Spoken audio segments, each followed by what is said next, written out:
Mother Bear fell into a frozen lake. How this tiny baby rescued her made everyone cry. Let us know where you're watching from. If you love my content, consider supporting it with a super thanks. Every bit of your support helps us create even more amazing stories for you. The morning sun barely pierced through the thick gray clouds hovering over Pine Hollow. Fresh snow blanketed the landscape, creating a pristine white canvas around the small wooden cottage that stood at the forest's edge. Inside, baby Noah Reed slept peacefully in his crib, his tiny chest rising and falling with each breath, unaware of the drama about to unfold beyond the frosted windows. Savannah Reed moved quietly around the kitchen, preparing breakfast while occasionally glancing at the baby monitor. Her husband, Connor, had left at dawn to gather more firewood before the predicted afternoon snowstorm arrived. The gentle crackling of the fireplace was the only sound breaking the winter silence. "Just you and me this morning, little one," Savannah whispered, pouring herself a cup of steaming coffee. She walked to the window and gazed out at the frozen lake that stretched behind their property. The ice glistened like diamonds in the weak sunlight, beautiful yet treacherous. Movement at the forest's edge caught her attention. A large, brown figure emerged from between the snow-laden pines, stepping cautiously onto the open ground. Savannah's breath caught in her throat. A mother bear, looking thin and hungry, was making her way toward the lake. In spring and summer, bears often fished there, but in winter, the desperate animal must be searching for any food source available. The bear moved with determination, her powerful legs carrying her across the snow and onto the frozen lake. Savannah watched, mesmerized by the creature's beauty and strength. Then came a sound that would haunt her dreams for years to come, a sharp crack that echoed across the silent landscape. The ice beneath the bear gave way, plunging the massive animal into the frigid water. Terrified roars filled the air as the bear thrashed desperately, her front paws scrabbling at the breaking ice edge. Each attempt to pull herself out only caused more ice to break away. Savannah gasped, her coffee cup slipping from her fingers and shattering on the floor. The noise woke baby Noah, who began to wail from his crib.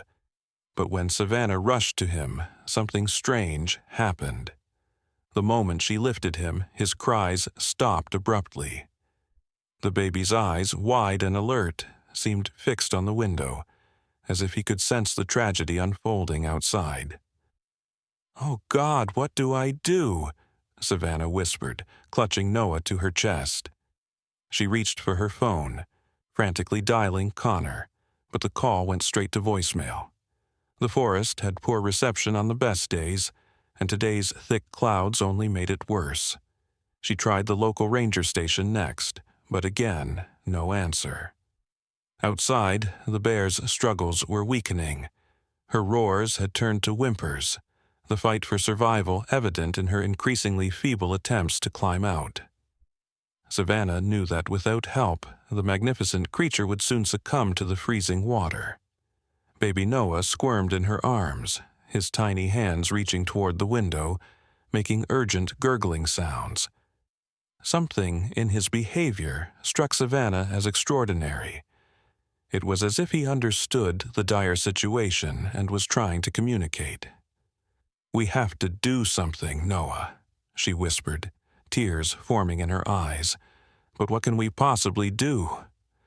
A sudden memory flashed through Savannah's mind, a documentary she and Connor had watched last month about local wildlife. The ranger had mentioned that bears sometimes followed scent trails to food sources, even in winter. Her gaze darted to the kitchen where she'd been preparing breakfast. The smell of bacon still hung in the air. "That's it," she gasped, rushing to the kitchen with Noah still in her arms. She grabbed the plate of bacon and a thick blanket from the couch. "This might be crazy, but it's worth trying." Savannah bundled Noah tightly in his snowsuit, wrapped herself in her heaviest coat, and stepped onto the porch. The bitter cold hit her face like a slap, making her momentarily reconsider her plan. But another desperate cry from the bear strengthened her resolve. "Stay here, sweetie," she said, placing Noah in his portable bassinet on the sheltered porch, safely away from the edge. "Mommy will be right back." She trudged through the knee-deep snow toward the lake, the plate of bacon clutched in her gloved hands. The bear's struggles had grown weaker. Only her head and front paws remained visible above the water. Her dark eyes, filled with fear and exhaustion, locked onto Savannah as she approached. Savannah stopped at a safe distance from the cracked ice. "Hey there, Mama," she called softly. "I've got something to help you." She tossed a piece of bacon onto the solid ice near the bear's paws. The scent reached the animal immediately, and with newfound energy, she strained toward the food. Back on the porch, baby Noah began to cry. It wasn't his usual hunger cry or discomfort whimper. This was different, almost purposeful. The bear's head swiveled toward the sound, her attention diverted from the bacon to the tiny human making noise. Something remarkable happened then. The bear looked from Noah to Savannah and back to Noah again. A strange calm seemed to settle over the animal. She stopped thrashing and instead began more deliberate movements, as if saving her strength for one final effort. Savannah realized her plan wasn't working as she'd hoped. The bacon wasn't enough motivation, and she couldn't risk getting any closer to the breaking ice. Defeated, she started backing away, planning to return to Noah and call for emergency help again. That's when she heard the crunch of snow behind her. "Savannah, what are you doing?" Connor's voice rang out across the clearing. He was running toward her, his arms full of firewood that he dropped as he approached. "Get back from there." "Connor, thank God you're here." Tears of relief streamed down Savannah's face. "A bear fell through the ice. I've been trying to help, but..." They were interrupted by a new sound, the unmistakable rumble of an engine. From the forest path emerged a battered green truck with "Forest Ranger" emblazoned on its side. A tall woman in a thick uniform jumped out, surveying the scene quickly. "I'm Ranger Morgan," she called out, grabbing equipment from the back of her truck. "I was doing my rounds when I heard the commotion. Stand back, folks." "How did you know to come here?" Connor asked, pulling Savannah against him protectively.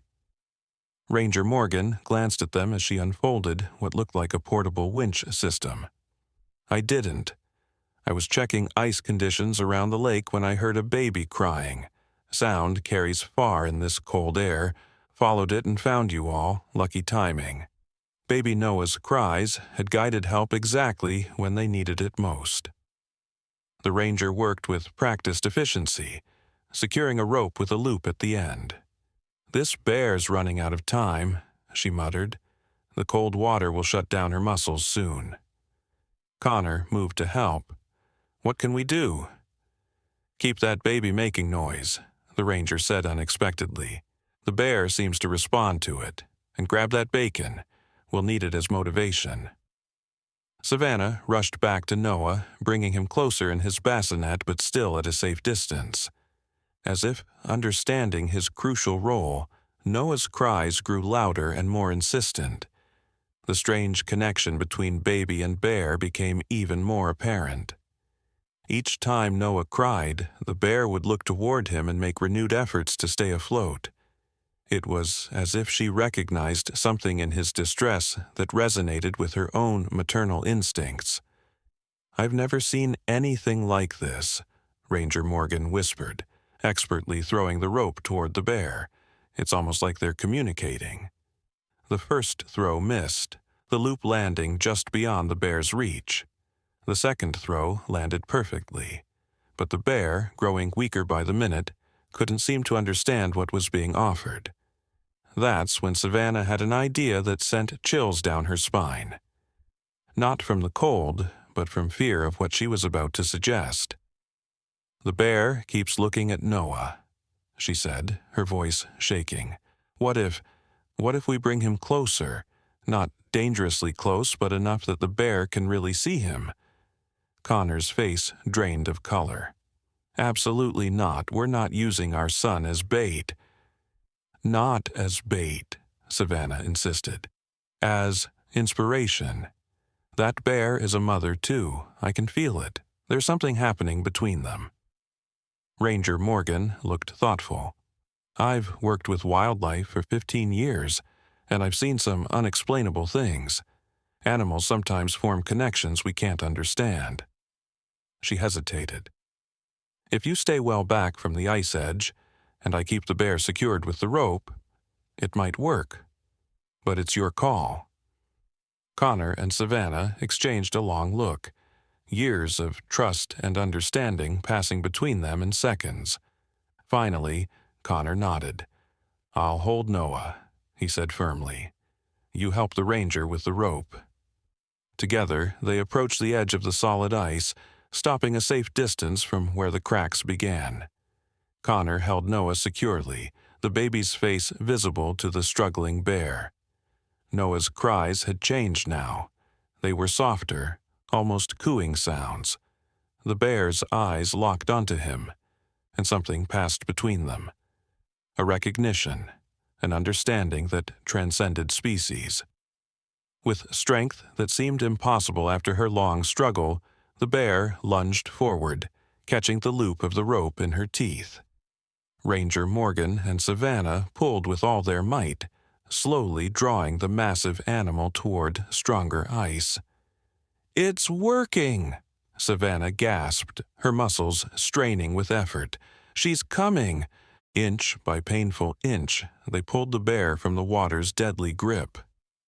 When she finally heaved her entire body onto solid ice, she lay there, panting, her fur frozen in icy spikes, too exhausted to move further. Noah had gone completely quiet, watching the scene with an intensity that seemed impossible for a baby his age. The bear, once she'd caught her breath, raised her head and looked directly at him. A low, gentle rumble emanated from her throat. "She's thanking him," Ranger Morgan whispered, awe evident in her voice. "I've never—" Her words trailed off as they noticed something moving at the forest's edge.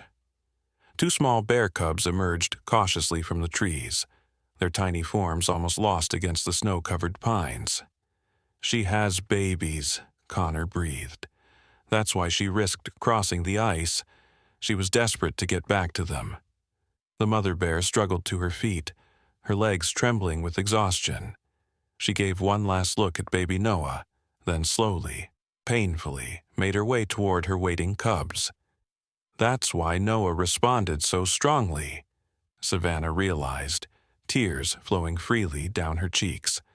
Somehow, he knew she was a mother. He felt her desperation to return to her babies. As the bear family disappeared into the forest, Ranger Morgan shook her head in disbelief. "In all my years, I've never seen anything like this. That baby somehow formed a connection with that bear that none of us could. It's like they spoke a language only they understood." Connor held Noah close, his own eyes wet with emotion. "Our little miracle worker," he whispered, kissing his son's forehead. What none of them realized was that their extraordinary rescue had not gone unwitnessed. A hiker on the far side of the lake had captured the entire scene on his camera. By evening, the footage would begin its journey across social media, touching hearts worldwide with the incredible story of how a tiny baby helped save a mother bear against impossible odds. The next morning dawned clear and bright, the storm having passed during the night. Savannah woke to the insistent ping of her phone, receiving notification after notification. Bleary-eyed, she reached for it, expecting messages from family checking in after the snowstorm. Instead, she found hundreds of notifications from social media platforms she rarely used.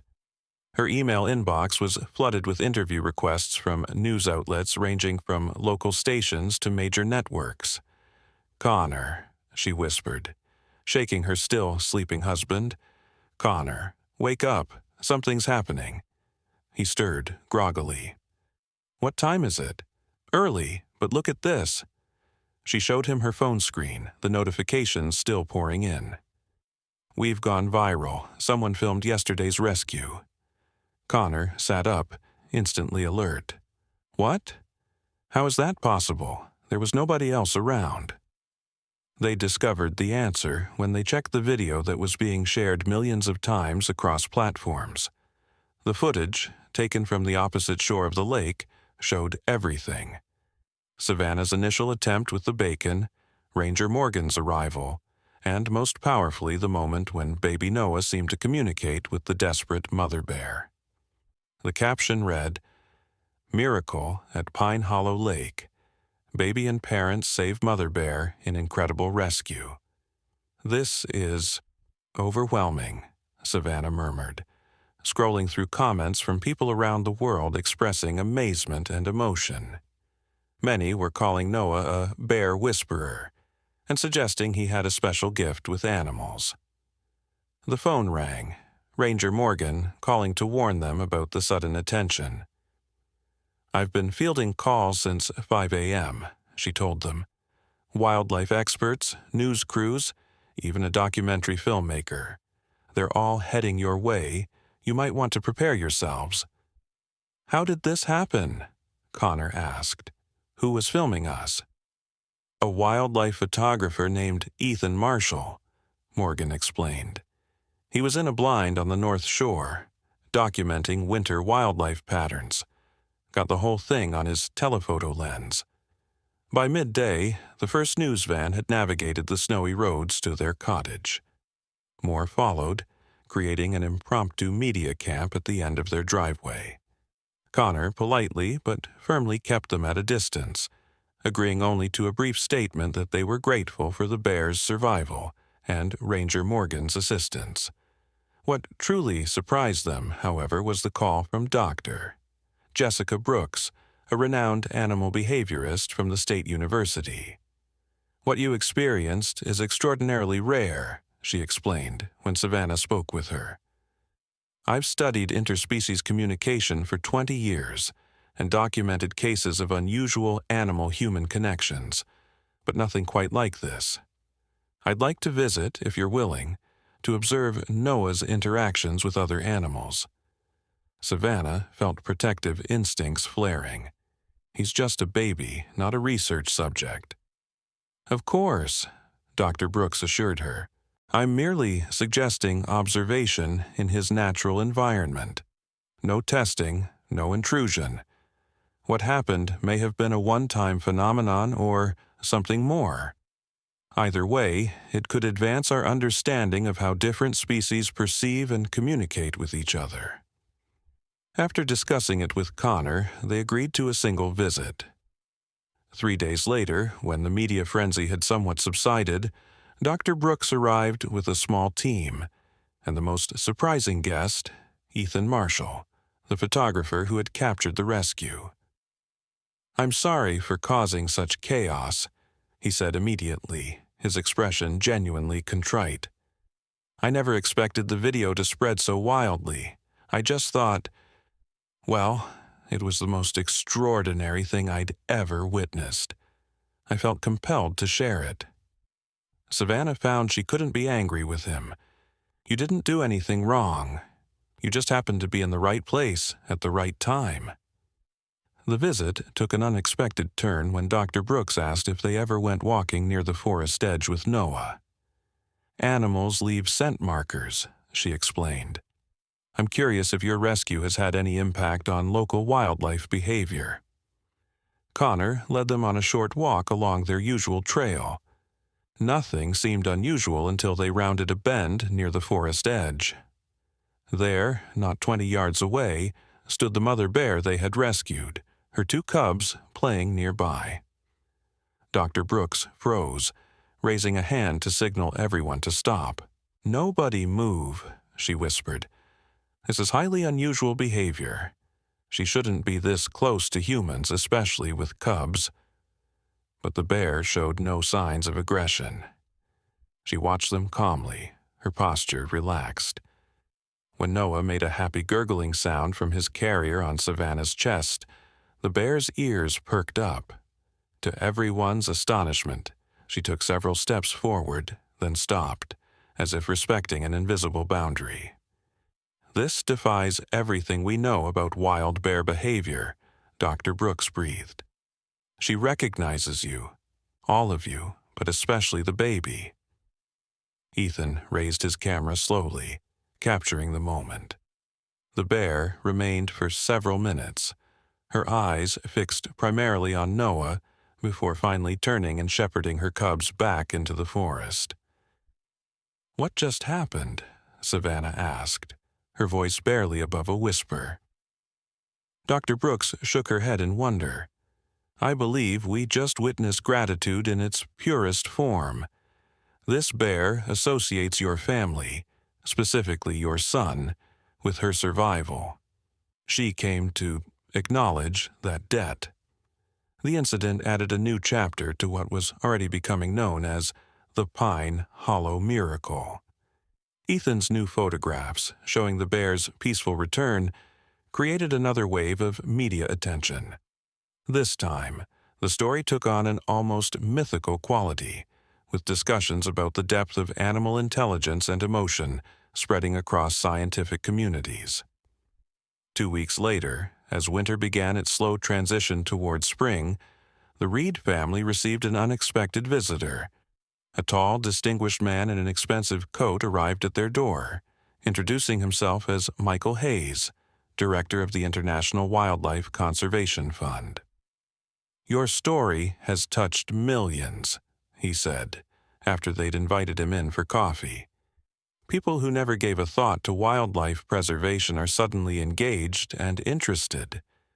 Donations to conservation efforts have tripled since your rescue went viral." He placed a folder on their kitchen table. "I have a proposal for you. We'd like to establish a protected corridor in this forest, specifically to safeguard the passage between bear habitats. With your permission, we'd like to name it after your son, the Noah Reed Wildlife Corridor." Savannah and Connor were speechless. "Additionally," Hayes continued, "we'd like to set up a small educational center near the ranger station, teaching visitors about local wildlife and the importance of coexistence. Your story would be its centerpiece, with proceeds funding regional conservation efforts." It was far more than they could have imagined, resulting from that terrifying moment when they watched a bear fall through ice. Looking at baby Noah, now sleeping peacefully in his swing, Savannah felt a profound sense that their lives had been set on a new path. "There's one more thing," Hayes said, his tone softening. "Our researchers have been discreetly tracking the mother bear you saved. She's healthy, her cubs are thriving, and she stayed unusually close to this protected area. It's as if she knows she's safe here." As spring fully arrived, the educational center opened with a small ceremony. Ranger Morgan had been promoted to head the new conservation program, and Dr. Brooks had established a research initiative studying animal communication and emotional intelligence. The mother bear and her cubs became the unofficial mascots of the preserve, occasionally glimpsed by lucky visitors but always given respectful distance. The Reed family found themselves navigating a new normal. They declined most interview requests and turned down lucrative offers for exclusive rights to their story. Instead, they collaborated with Ethan Marshall on a children's book about the rescue, with proceeds going to wildlife protection. On Noah's first birthday, they took him for a picnic near the edge of what was now the wildlife corridor. As they spread their blanket in a sunny meadow, Savannah gasped softly and touched Connor's arm. At the tree line, just visible in the dappled forest shade, stood the mother bear. Beside her were her cubs, noticeably larger now, playing in the underbrush. She remembered, Connor whispered, tears welling in his eyes. For several minutes, the bear stood watching them. Then, as if satisfied that all was well with the strange human family that had saved her life, she turned and disappeared into the forest depths. Noah, sitting on the blanket playing with wooden blocks, suddenly looked up toward where the bear had been. He smiled, a knowing look beyond his years crossing his face, and waved his tiny hand at the empty forest edge. "Do you think he actually remembers?" Savannah asked softly. Connor wrapped an arm around her shoulders. "I don't know, but I think there are connections in this world that we don't fully understand. Whatever miracle happened that day on the ice, it changed everything." As they gathered their things to head home, a gentle breeze rustled through the meadow grasses. In the distance, they heard the faint sound of a bear's contented grunt. Not a threat, but a farewell. A reminder that sometimes the most extraordinary bonds can form in the most desperate moments between the most unlikely souls. And in the years that followed, whenever Noah would see bears in picture books or nature programs, he would point excitedly and make the same distinctive sound, a soft, rumbling noise from deep in his throat that sounded remarkably like a mother bear calling to her cubs. A sound he couldn't possibly have learned, but somehow knew by heart. As Noah grew from toddler to young boy, his connection with animals only seemed to strengthen. By his 5th birthday, the quiet, observant child had become something of a local legend in Pine Hollow. Wildlife would appear when he was nearby, often behaving in ways that defied conventional understanding of animal behavior. Deer would graze calmly in the meadow while he sat reading under a tree. Birds would land on branches just above his head, singing as if performing specially for him. But it was always bears that showed the most remarkable responses to his presence. The mother bear they had rescued, now affectionately known to locals as Miracle, had remained in the area with her growing cubs. While most bears roamed across vast territories, she had established her range primarily within the protected corridor named after Noah. Ranger Morgan, who now headed the conservation center, had carefully documented the unusual behavior. "It's as if she's staying close deliberately," Morgan explained during one of her regular visits to the Reed home. "The tracking data shows she could easily expand her territory, but she chooses not to." Dr. Brooks had also maintained contact with the family, occasionally bringing colleagues to observe Noah's interactions with wildlife from a respectful distance. What had begun as scientific curiosity had evolved into a long-term research project documenting what she called cross-species empathic connection. On Noah's 6th birthday, Connor and Savannah planned a special outing. The educational center at the Wildlife Corridor had become a popular destination, drawing visitors from across the country who hoped to catch a glimpse of Miracle and her now nearly grown cubs. But today they had arranged for a private early morning visit before the center opened to the public. "We have a surprise for you, Noah," Savannah told him as they drove the familiar road to the center. Noah, his eyes bright with excitement, bounced in his car seat. "Is it about the bears?" Connor and Savannah exchanged a smile. Noah's intuition had always been uncanny. "Yes, sweetheart," Savannah admitted. "Ranger Morgan has something special to show you." When they arrived, Morgan greeted them with a warm hug. "The birthday boy is here. Perfect timing." She knelt down to Noah's level. "Noah, remember how I told you we've been tracking Miracle and her family? Well, we recently discovered something amazing." She led them to a small room filled with monitors showing feeds from wildlife cameras placed throughout the preserve. "Watch this," she said, pressing a button to start a recording. The screen showed a small clearing in the forest. The timestamp indicated it was from just 2 days ago, in the early dawn hours. For a few moments, nothing happened. Then Miracle appeared from the trees. She was alone, her cubs, now nearly independent, presumably elsewhere.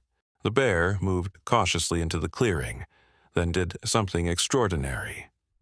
She approached a tree and appeared to deliberately scratch at its bark. Then she moved to a rock and placed something on top of it before disappearing back into the forest. "Now, watch what our team found when they checked the site," Morgan said, switching to a different video. A forest ranger approached the same rock, carefully photographing everything before picking up what Miracle had left behind. The camera zoomed in to reveal a perfectly intact honeycomb.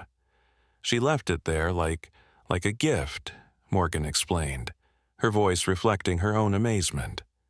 "We've documented her doing this 3 times now, always in the same spot. It's completely unprecedented behavior. But why would she do that?" Connor asked, though his eyes were drawn to Noah, who was staring at the screen with an expression of profound understanding. Dr. Brooks, who had joined them for the birthday visit, spoke up. "We can't say for certain. Bears don't leave offerings. That's anthropomorphizing. But this behavior is so unusual that we're forced to consider explanations we wouldn't normally entertain." Noah surprised them all by speaking quietly but with certainty. "She's saying thank you. Again."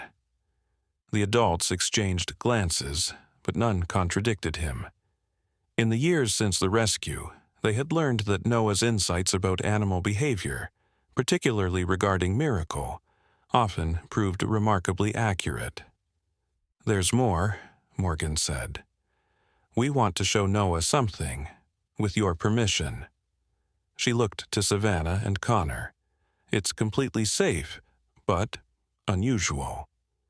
After hearing the plan, they agreed, though not without some trepidation.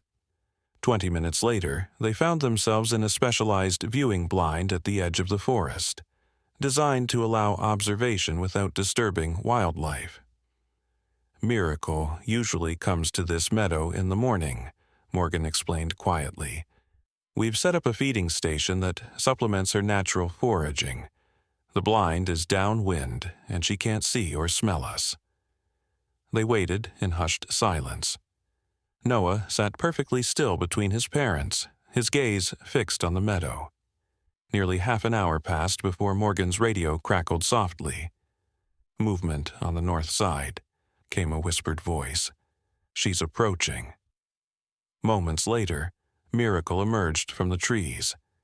She looked older now, but still powerful, her movements confident as she approached the feeding station. She inspected it briefly, then, to everyone's surprise, turned her head directly toward the blind. "That's impossible," Dr. Brooks whispered. "She shouldn't be able to detect us here." Yet the bear continued to stare, her attention fixed on their hiding place as if she could see through the concealing walls. Then she did something that left even the experienced researchers speechless. She sat back on her haunches and raised one paw, holding it motionless in the air. "She's waving," Savannah breathed, her hand instinctively tightening around Noah's. Without warning, Noah stood up. Before anyone could stop him, he had moved to the blind's small window and raised his own hand in an answering wave. "Noah," Connor hissed, reaching for his son, but Morgan held up a hand. "Wait," she whispered, "just watch." Miracle lowered her paw and tilted her head, as if considering the child. For several minutes, bear and boy regarded each other in silence. Then, with deliberate movements, the bear turned and walked back toward the forest edge. At the tree line, she looked back once more, directly at Noah, before disappearing into the shadows. "What just happened?" Savannah asked, her voice unsteady. Dr. Brooks was already writing furiously in her notebook. "I don't know, but it challenges everything we understand about wild animal behavior. It's almost as if they have a language, Noah said simply, but not with words. The incident became a turning point.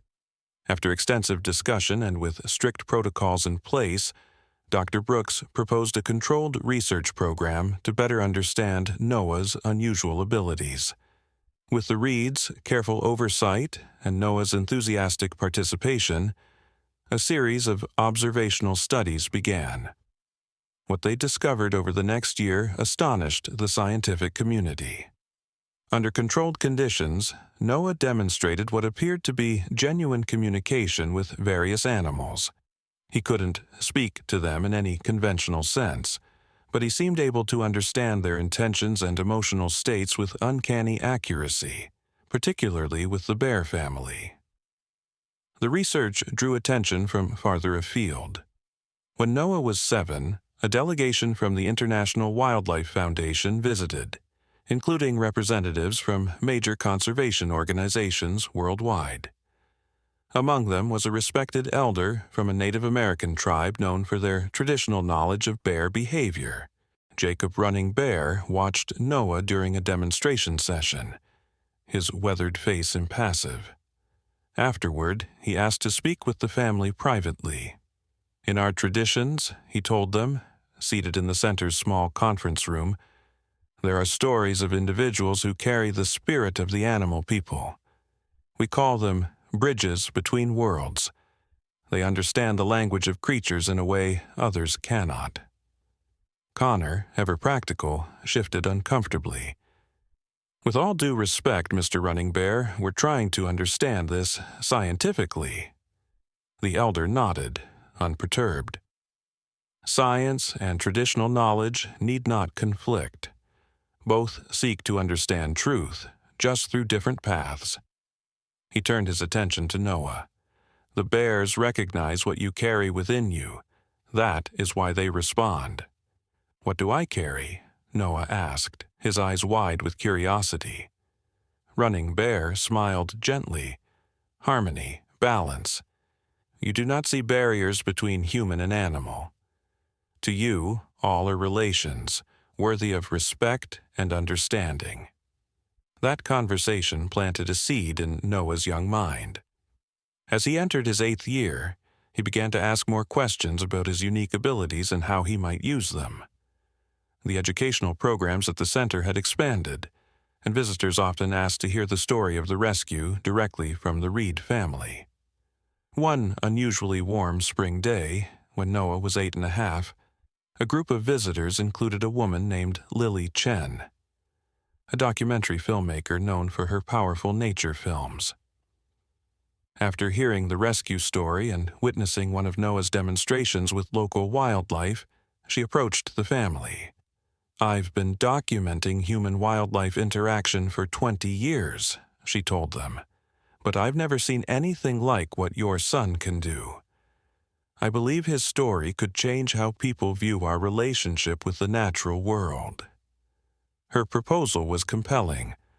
A documentary following Noah over the course of a year, showing his interactions with wildlife and particularly with Miracle and her family. The film would highlight conservation efforts and the importance of preserving natural habitats. After careful consideration and many family discussions, the Reeds agreed, with strict conditions about Noah's privacy and well-being. Filming began that summer, with Lily's small crew becoming a regular presence in their lives.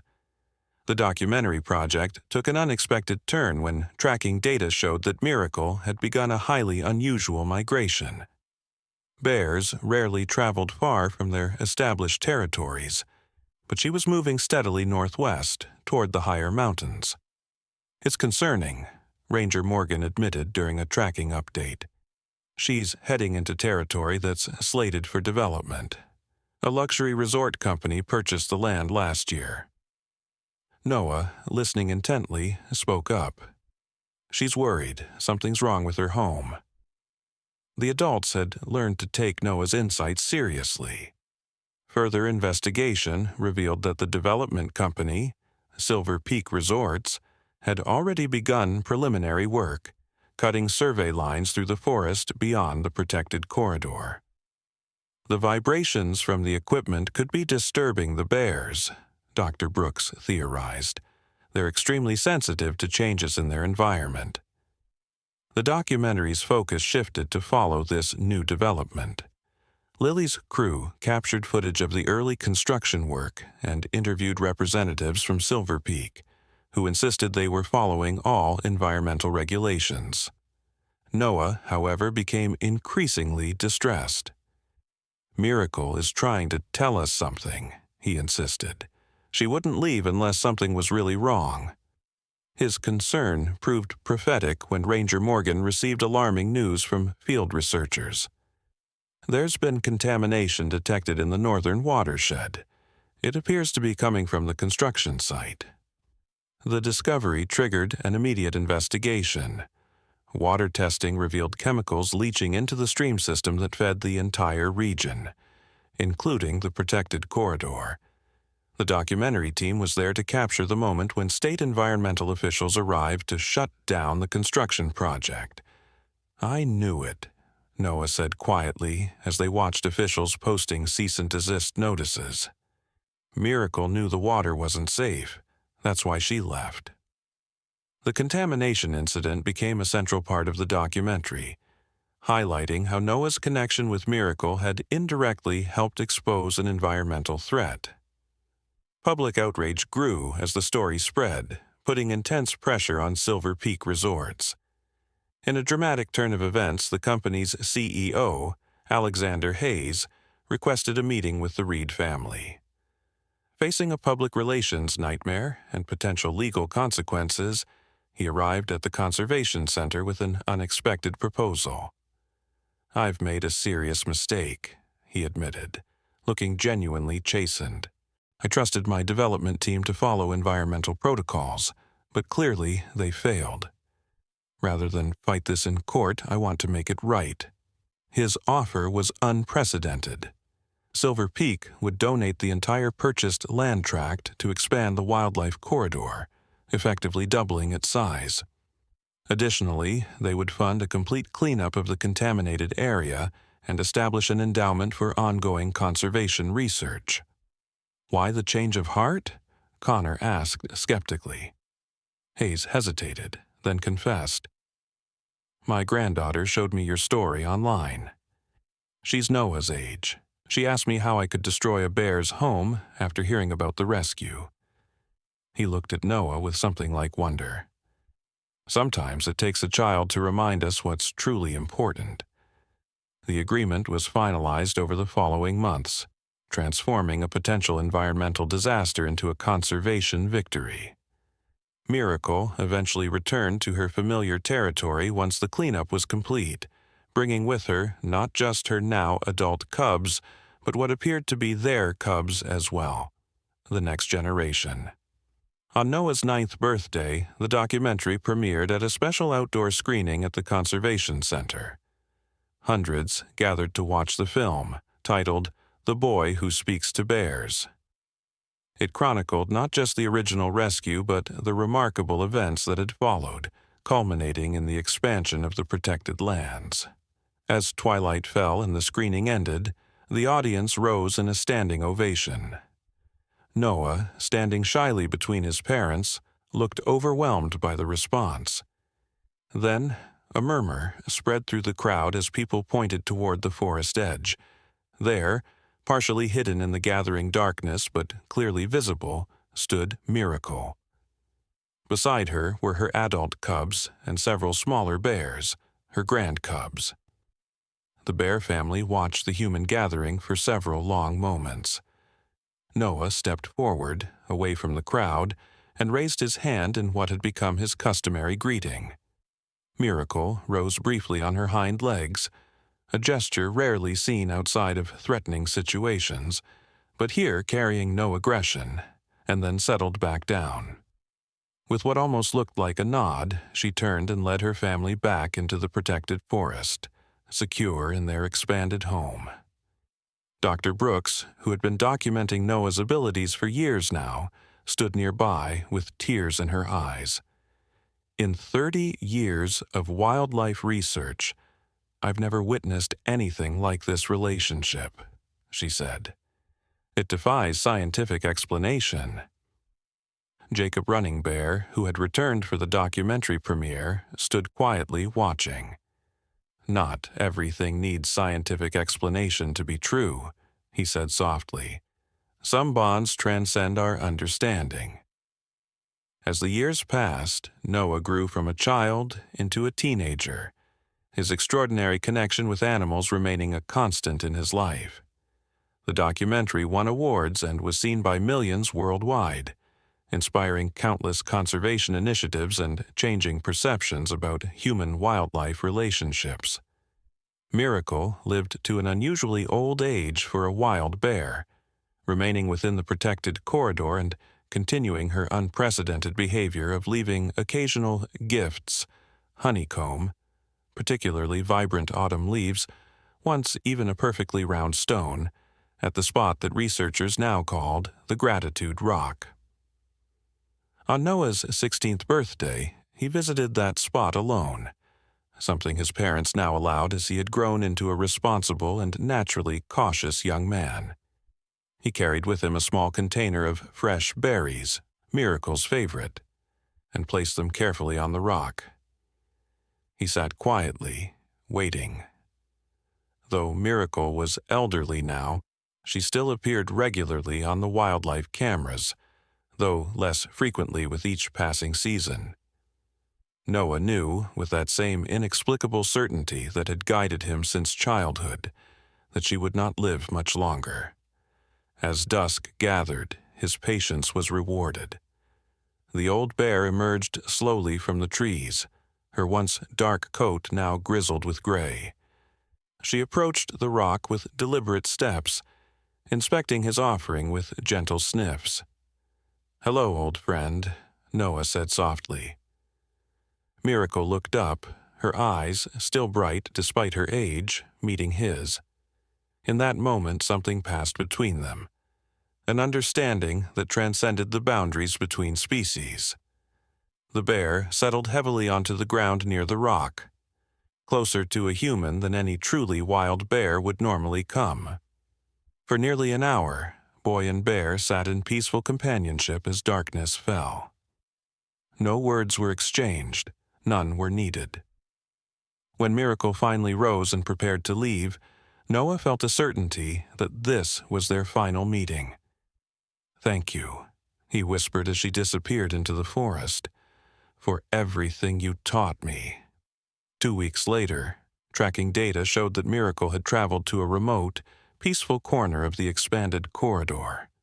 The signal from her collar stopped moving. When rangers investigated, they found she had passed away peacefully in her sleep, surrounded by evidence that her family had been with her until the end. The news spread quickly through the community that had come to love the remarkable bear.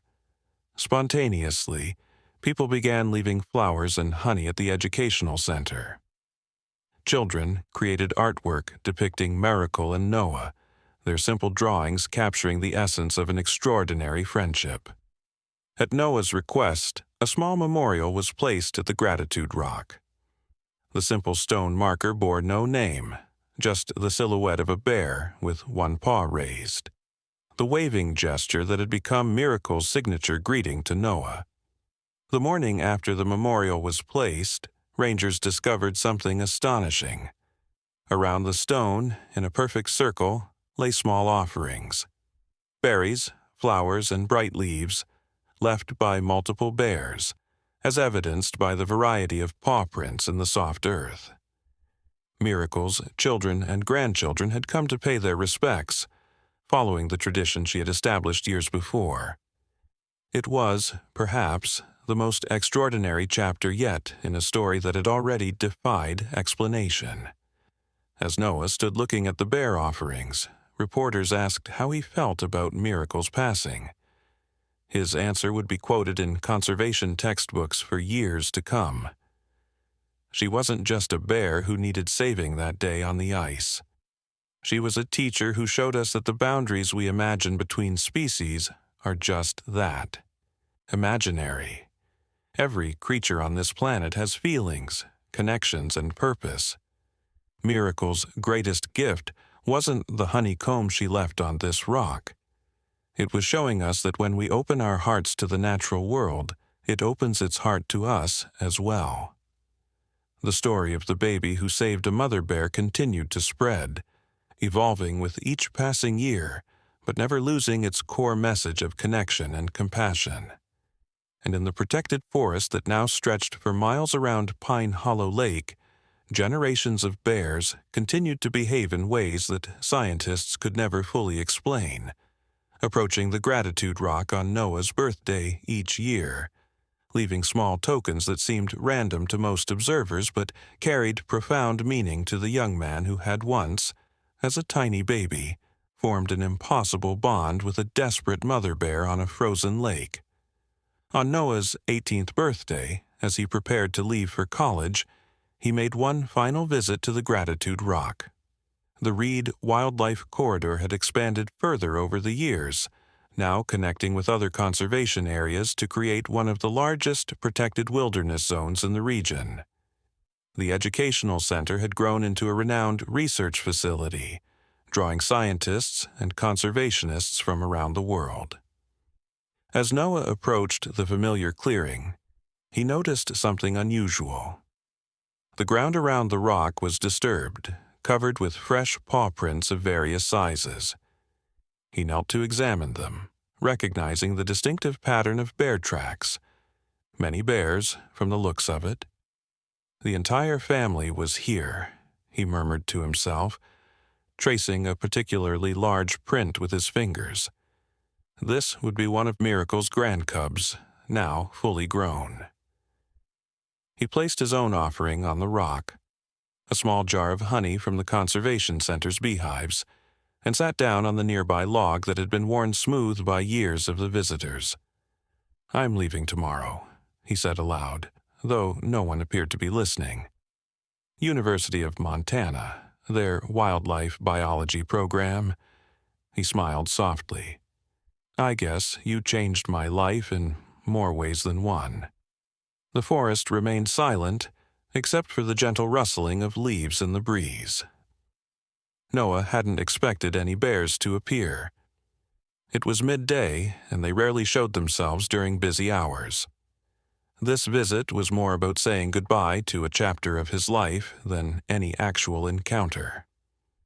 As the sun filtered through the canopy above, casting dappled shadows on the forest floor, Noah closed his eyes and let memories wash over him. The terrifying day of the rescue. The first time Miracle had appeared with her cubs after recovering. The countless visits over the years. The documentary that had touched millions. The battles won for conservation. His thoughts were interrupted by a soft sound. The snapping of a twig. Noah's eyes flew open and he froze in place. There, at the edge of the clearing, stood not one bear, but 7. 3 generations of Miracle's family, from aging adults to young cubs, had emerged from the forest together. Such a gathering was unprecedented. Bears were largely solitary creatures except for mothers with young cubs. The largest bear, whom researchers had named Sierra, one of Miracle's original cubs, now a grandmother herself, stepped forward. In her mouth she carried something. With deliberate movements, she approached the Gratitude Rock and placed her offering beside Noah's honey jar. It was a perfect pine cone, unusually large and symmetrical. One by one, each bear came forward, adding something to the growing collection. A vibrant red maple leaf, a bunch of wild blueberries, a smooth river stone, a cluster of wildflowers, roots still attached as if carefully dug up rather than broken off. Noah remained absolutely still, hardly daring to breathe. No cameras were recording this moment. No researchers stood nearby taking notes. This was between him and the bears alone. When the last cub had placed its offering, a feather from a blue jay, Sierra turned her attention directly to Noah. She rose briefly onto her hind legs, just as her mother had done years ago, and then settled back down. Her eyes, dark and intelligent, held his gaze. In that moment, Noah felt something he couldn't explain, a wave of emotion that wasn't entirely his own, gratitude, recognition, and something like blessing. "Thank you," he whispered, tears streaming freely down his face. Sierra made a soft huffing sound. Then, with a gentle motion of her head that seemed almost like a nod, she turned and led her family back into the forest depths. Noah sat in the clearing long after they had gone, the circle of gifts around the Gratitude Rock testament to what had just occurred. Eventually, he heard footsteps approaching and turned to see his parents walking toward him. "We were getting worried," Savannah said, then stopped short when she saw his tear-streaked face. "Noah? What happened?" He gestured wordlessly to the collection of offerings surrounding the rock. Connor knelt to examine them, his expression shifting from curiosity to awe as he realized what they signified. "All of them came? Together?" he asked quietly. Noah nodded, still unable to find words to express what he had experienced. Savannah wrapped her arm around his shoulders. "They came to say goodbye," she said softly. "They knew you were leaving." That night, as the Reed family sat on their porch watching the sunset over the lake that had been the site of such an extraordinary beginning, Noah finally found the words to express what he had felt in that clearing. It wasn't just gratitude, he told his parents. It was continuation. "They were telling me that what started that day on the ice doesn't end when I leave for college. The connection remains." Connor nodded thoughtfully. "You know, when you were born, I used to wonder what mark you would leave on the world. Never in my wildest dreams could I have imagined this. What began with a rescue has become something much larger than any of us," Savannah added. "It's like ripples in a pond, spreading outward, touching more lives with each passing year." The next morning, as they loaded the last of Noah's belongings into the car for the drive to Montana, a local news crew arrived. The reporter, a young woman who had grown up hearing the story of the bear rescue, asked for a brief interview before Noah's departure. "After all these years, what would you say is the most important lesson from your extraordinary experience?" she asked, microphone extended. Noah thought for a moment, his gaze drifting toward the forest where generations of bears now lived in protected wilderness because of what had begun that winter day long ago. "Love doesn't recognize boundaries," he said finally. "Not between species, not between languages, not between different ways of being in the world."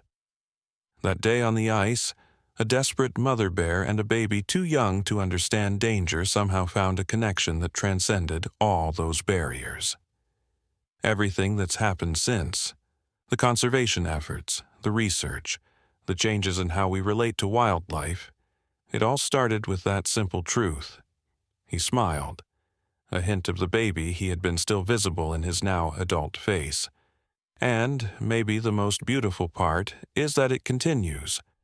Every child who visits the center and learns about Miracle, every family that decides to protect rather than fear wild creatures, every bear cub born in that forest who will never know the threat of habitat loss, they're all part of a story that began with an impossible rescue but has no ending. As the Reeds drove away from Pine Hollow, following the winding road that would eventually lead Noah to his new chapter, a large shadow moved at the forest edge. A bear, perhaps Sierra, perhaps one of her children, stood watching the departing car.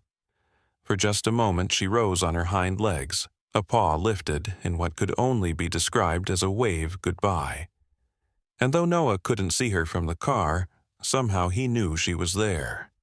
He raised his own hand in response, pressing it against the window glass as tears of gratitude filled his eyes once more. In the years that followed, Noah would go on to become a leading wildlife biologist, his unique insights revolutionizing our understanding of animal cognition and emotion. The Noah Reed Wildlife Corridor would expand to connect with other protected areas, creating a vast network of safe passage for countless species. The Educational Center would inspire a generation of conservationists, its message of connection and compassion spreading far beyond Pine Hollow. But no scientific paper, no conservation victory, no global recognition would ever match the simple, profound truth that Noah had learned as a child. That sometimes, in the most desperate moments, the most unlikely souls can forge bonds that change the world. And in a forest that would remain protected forever, generations of bears would continue a tradition begun by a grateful mother, leaving small tokens of connection at a rock that marked not just a rescue, but the place where the boundary between species had dissolved in a moment of pure compassion.